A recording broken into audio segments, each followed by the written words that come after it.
Hello, and welcome to AI in Your Career for the week of May 22nd.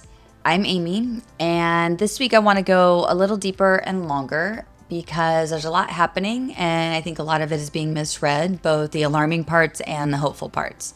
So, we're going to cover some updates from this last week, the situation in finance specifically, which had some of the most honest executive commentary I've seen all year, the AI tool that launched on Tuesday and why it actually matters for professionals, and a little exercise you can do with all this information. So, in headlines this week, Cisco eliminated 4,000 people on the exact same day it announced $15.5 billion in record quarterly revenue, a 12% year-on-year gain. Their stock went up 20% that day. Cloudflare cut 1,100 people, that's 20% of their entire workforce, while quarterly revenue grew 34%. Meta begins processing 8,000 cuts this week. Their capital expenditure budget for 2026, between 125 and 145 billion. That is 4 to 5 times their entire annual payroll cost. These are not struggling companies making desperate moves. They're some of the most financially healthy companies on earth, and they've decided that people are the wrong kind of expensive. So I want to give you the frame I'm using to make sense of all this, because I think a lot of people are grabbing onto one narrative or the other and missing the full picture. Narrative 1, AI is destroying jobs and it's getting worse. The data supports this in some ways. Tech sector unemployment is at 5.8%, the highest since the dot-com bust in 2001. Entry-level job postings are down 35% in just 18 months. The median time for a layoff tech worker to find a new role has stretched from 3.2 months in 2024 to 4.7 months this year. AI was the most cited reason for layoff in April, accounting for 26% of all job cuts, according to outplacement firm Challenger Gray and Christmas. So narrative 2, AI is largely being used as cover for cost cutting that would have happened anyway. OpenAI's own CEO Sam Altman said in February that there's AI washing companies blaming the technology for layoffs that were going to happen regardless. Deutsche Bank analysts called it AI redundancy washing before the year even started and predicted it would be a defining feature of 2026. A Wharton management professor put it plainly this week. The headline is, it's because of AI. But if you read what they actually say, they say we expect AI will cover this work. So here's my read. Both narratives are true at the same time. Some of these layoffs are genuine AI-driven displacement, and some are rebranded post-pandemic overcorrections. And from the outside, you often cannot tell which is which. And critically, there is currently no federal law requiring companies to disclose which it is. What I keep coming back to is this: whether or not AI caused the cut, the person who lost their job still needs a new one. And the roles being created are not the roles being eliminated. And that asymmetry is real regardless of anyone's intentions. There's a legal accountability gap, and it's finally getting legislative attention. So a Tech Times investigation published May 18th made explicit something that's been quietly true for years.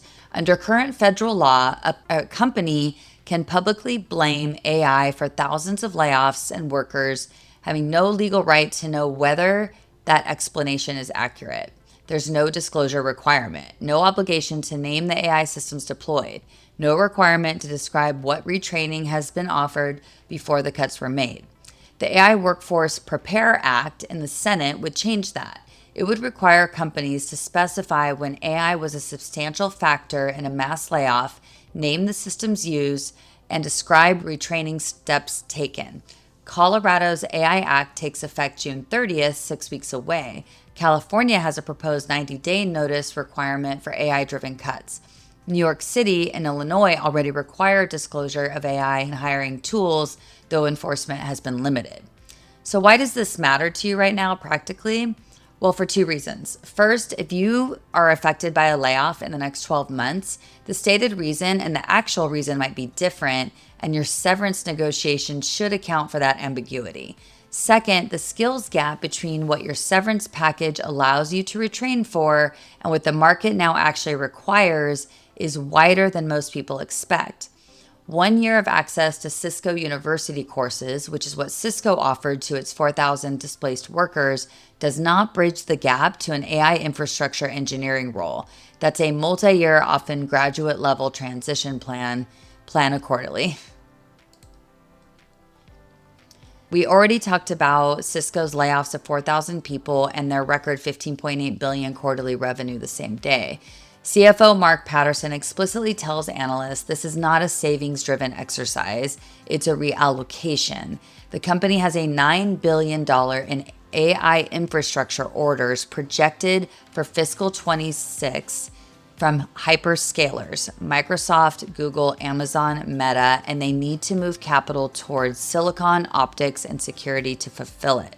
So this is Cisco's fourth major restructuring since early 2024. CEO Chuck Robbins was on track to earn $52 million in compensation in 2025. When asked whether he'd reduce his package alongside the headcount cuts, a spokesperson declined to comment. What's important here is not the drama, it's the structural pattern. Companies in supply chain or AI infrastructure are moving capital from human payroll to silicon payroll, not because the humans aren't productive, because the capital return on AI infrastructure is currently higher and Wall Street is rewarding it immediately. Cisco's stock went up 20% on the day of the announcement. If you work for any company that has recently announced a major AI infrastructure investment, and I mean real infrastructure, not we're rolling out Copilot, watch the capital allocation announcements in the next 2 quarters. Where the CapEx goes, the old jobs leave. It's playing out in real time in multiple companies with documented financial filings. Now, the Gartner data from this last week is the most important finding of the week, and it's not getting nearly enough attention. Gartner surveyed 350 global enterprises, all of them with annual revenue above $1 billion, all of them actively deploying AI. They found that roughly 80% had cut staff as a result of AI deployment, and then they looked at the financial outcomes. The companies that cut headcount had nearly identical returns to the ones that didn't cut anyone. The layoffs are not delivering the promised ROI. And the flip side, the companies reporting the highest returns from AI were consistently the ones investing in upskilling their existing people and redesigning roles, not the ones reducing headcount. So Gartner's VP analyst Helen Potvin said it directly. Chasing value only through headcount reduction is likely to lead most organizations down a path of limited returns. Workforce reductions may create budget room, but they do not create return. Gartner also projects that by 2027, 50% of companies that attributed headcount cuts to AI will rehire staff to perform similar functions under different job titles. Half the companies laying people off right now because AI made those roles redundant will be actively looking for people to do essentially the same work in 18 months under a different title, probably with an AI prefix. This has a direct career implication. If your company's eliminating people rather than investing in them alongside AI, that tells you something real about its strategy and about how it will perform relative to competitors doing the opposite. Now, the consulting and legal firewall is eroding faster than most people in those fields expected. So the last story this week is the Anthropic and PwC partnership expansion. Claude is being deployed across agentic software development, deal making, and enterprise function reinvention at PwC, with plans to roll out to hundreds of thousands of professionals globally. Anthropic also published a legal industry deployment guide this week covering commercial, corporate, privacy, litigation, and AI governance practice areas with pre-built-in plugins for each. There was a comfortable assumption in consulting and legal that this complexity and bespoke nature of the work was a natural firewall. Clients won't accept AI errors in high-stakes situations. Every deal is different. The judgment required can't be replicated. The assumption is still partially correct, but too complex for AI to fully replace and immune from AI restructuring are not the same thing. PwC is not deploying Claude to replace its partners. It's deploying it so that fewer junior professionals can do more work. That's the mechanism, structural thinning of the talent pipeline, not wholesale replacement of senior expertise. The practical question, if you're in consulting or legal, which parts of your role are complex? If the complexity is in synthesis, pattern matching across documents, and producing first drafts, those are precisely what AI excels at. If the complexity is in judgment, client relationship, and liability, That's more protected for now. The Agentic Shift is moving from hype to actual infrastructure, and Google I/O this week made that concrete. Google I/O happened Tuesday and Wednesday, and there's a lot I could cover, but I want to pull out what's actually significant for professionals versus what's interesting for developers. The headline model is Gemini 3.5 Flash.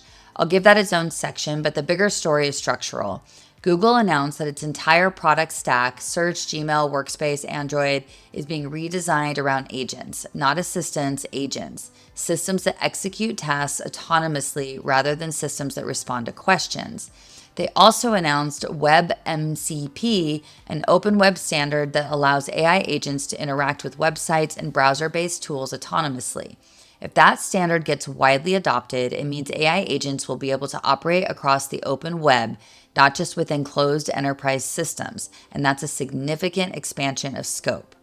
The implication is the transition from AI as a tool you use to AI as a system that does work on your behalf is accelerating at the infrastructure level. This isn't one company's product roadmap. It's a signal about where the entire ecosystem is heading over the next 12 to 24 months.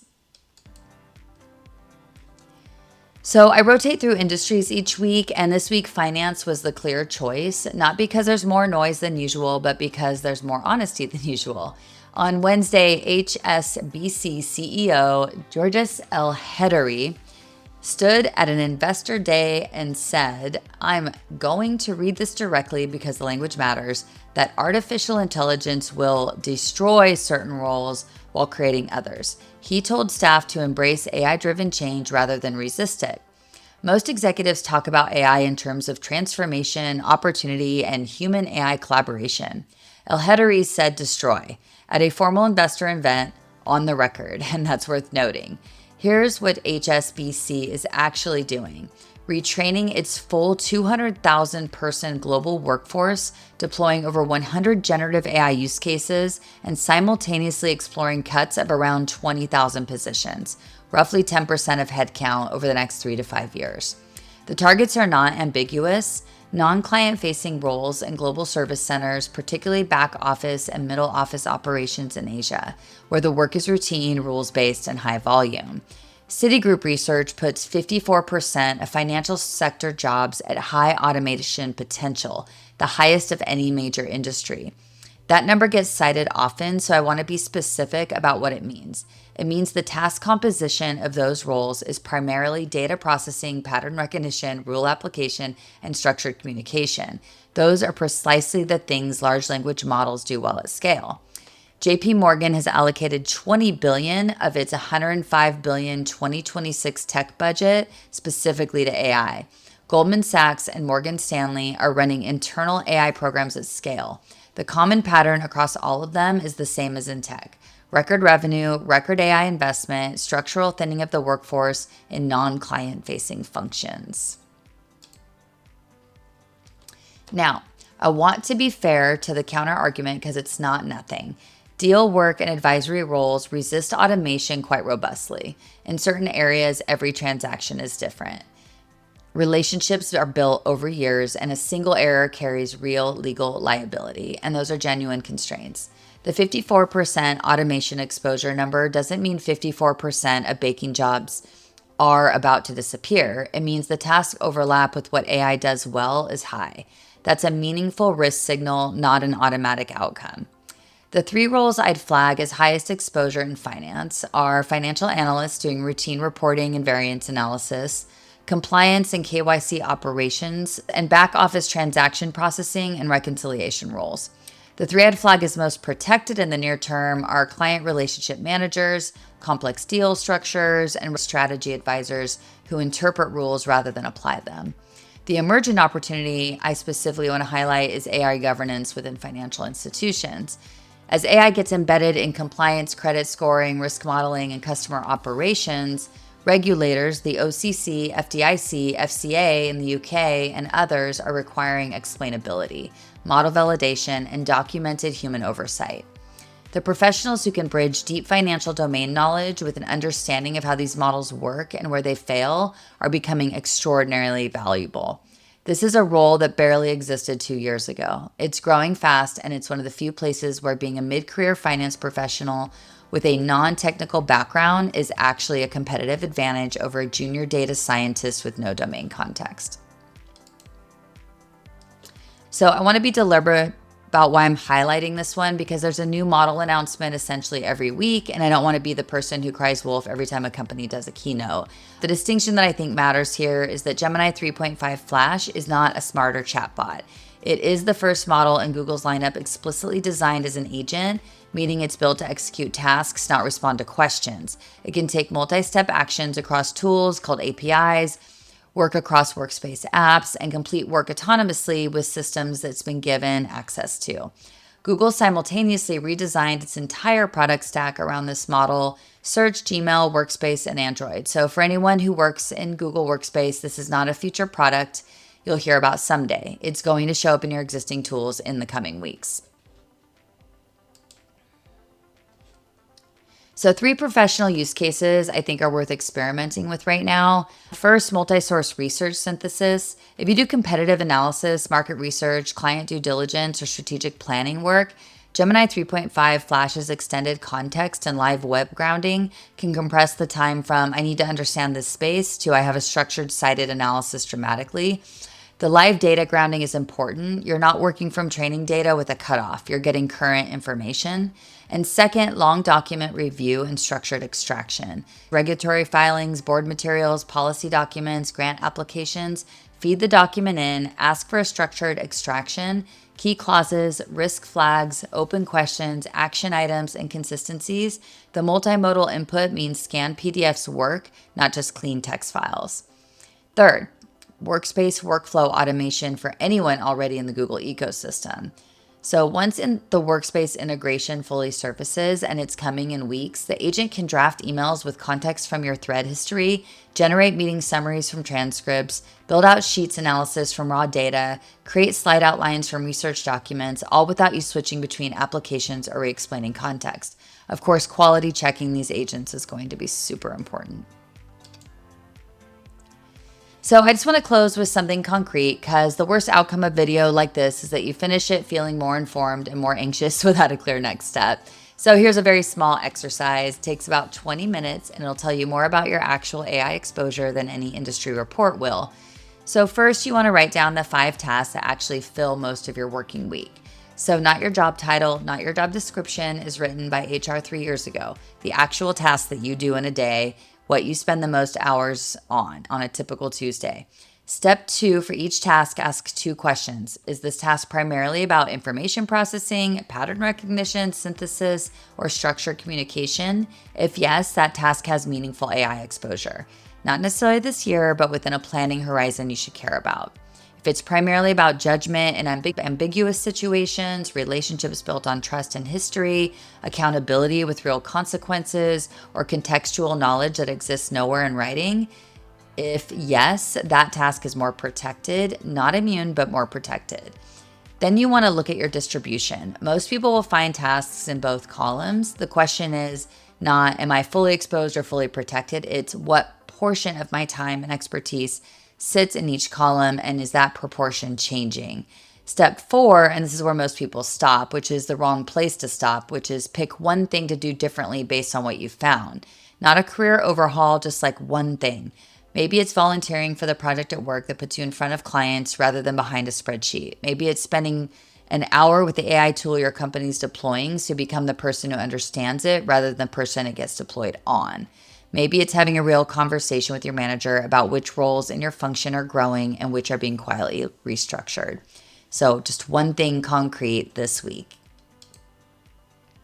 Here's the scoring matrix just so you can take a look at it. And again, just create your own sheet with this, and you can just handwrite this and do a self-review.